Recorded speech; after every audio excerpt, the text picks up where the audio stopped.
గురుభ్యో నమః. ఉత్పన్న ఏకాదశి నవంబర్ 15 శనివారం 2025 నాడు. ఉత్పన్న ఏకాదశి 2025 ఉత్పన్న ఏకాదశి నాడు తులసి చాలీస పారాయణం చేయండి, అదృష్టం తలుపు తెరుస్తాయి. ఉత్పన్న ఏకాదశి భగవాన్ విష్ణువుకు సమర్పితమైన తిథి. ఇది కార్తీక మాసంలో కృష్ణపక్షంలో వచ్చే ఏకాదశి. ఈ రోజున ఏకాదశి మాత జన్మించి మూరైన దైత్యుని వధించిన నమ్మకం. ఈరోజు వ్రతం పూజ చేయడం వల్ల విశేష ఫలితాలు లభిస్తాయి.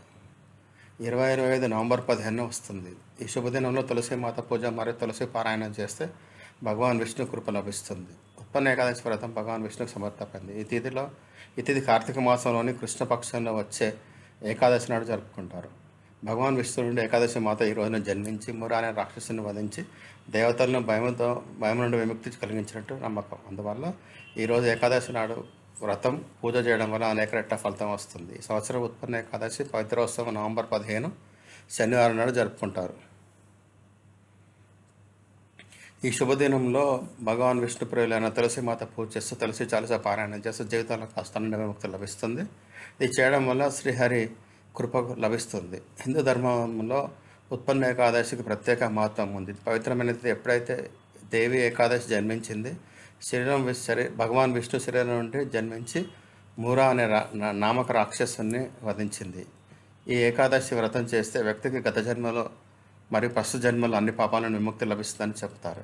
ఈ సంవత్సరం ఉత్పన్న ఏకాదశి హిందూ పంచాంగం ప్రకారం నవంబర్ 15 రాత్రి 12:49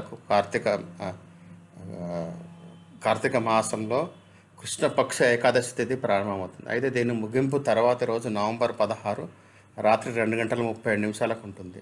హిందూ ధర్మంలో ఉదయం తిథి ఉన్న రోజు మాన్యత కలిగి ఉంటుంది. అందువల్ల నవంబర్ 15 ఉత్పన్న ఏకాదశి జరుపుకుంటారు. అయితే దీని పారణ మాత్రం నవంబర్ 16 మధ్యాహ్నం 12:55 వరకు 12:55 నుండి మధ్యాహ్నం 3:08 మధ్య చేస్తారు.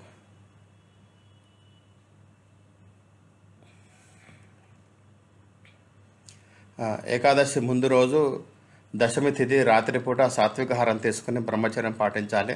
బ్రహ్మముహూర్తంలో లేచి స్నానం చేసి శుభ్రమైన బట్టలు ధరించాలి. భగవాన్ విష్ణు సమక్షంలో చేతిలో నీరు, పువ్వు, అక్షంతలు తీసుకొని వ్రతం యొక్క సంకల్పం తీసుకోవాలి. భగవాన్ విష్ణు ప్రతిమను ప్రతిష్ఠించాలి. వారికి రోలి, చందనము, అక్షింతలు, పీతాంబరి పువ్వులు, పండ్లు, తులసి దళాలు అర్పించాలి. ఓం నమో భగవతే వాసుదేవాయ అనే మంత్రాన్ని జపించాలి. దీని తర్వాత ఏకాదశి వ్రత కథ చదవాలి. తర్వాత భగవాన్ విష్ణు మాత మరియు మాతా లక్ష్మి ఆరతి చేయాలి. ఈరోజు కేవలం ఫలహారం మాత్రం తీసుకోవాలి. ఈరోజు బియ్యం తీసుకోవడం నిషేధించబడినది. సాధ్యమైతే రాత్రి సమయంలో భగవంతుని భజన కీర్తనలు చేయాలి. మరుసటి రోజు నవంబర్ 16 ద్వాదశి రోజు శుభముహూర్తంలో బ్రాహ్మణుడికి భోజనం లేదా దానం ఇవ్వాలి. దీని తర్వాత వ్రత పారణ చేయాలి. పారణ ఎల్లప్పుడూ హరివాసర్ అంటే ద్వాదశి తిథి నాడే చేయాలి. పూజా మంత్రాలు ఓం నమో భగవతే వాసుదేవాయ ఒకటి, లేదా శాంతాకారం భుజగసేనం పద్మనాభం సురేశం విశ్వాధారం గగన సదృశ్యం మేఘవర్ణ శుభాంగం లక్ష్మీకాంతం కమలనయనం యోగ విద్యాన గమ్యం వందే విష్ణు భవభైరం సర్వలోకైకనాథం. ఈ శ్లోకం చదువుకోండి. ధన్యవాదాలు.